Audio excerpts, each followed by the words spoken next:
Hello বন্ধুরা, কেমন আছে সবাই? আজকাল সবাই নতুন নতুন ব্লগ বানাচ্ছে। এইভাবে আমারও ইচ্ছে হলো ব্লগ বানার, তাই শুরু করলাম। আশা করি সবাই ভালো আছো। আমি এখন যাচ্ছি জমির দিকে করলা আর লাফা লাগানোর জন্য। যেগুলো আমাদের ধান, এই যে লঙ্কা,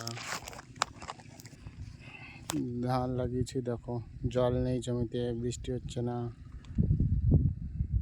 মাটিগুলো ফেটে গিয়েছে। মেশিন দিয়ে জল দিতে হবে মনে হচ্ছে।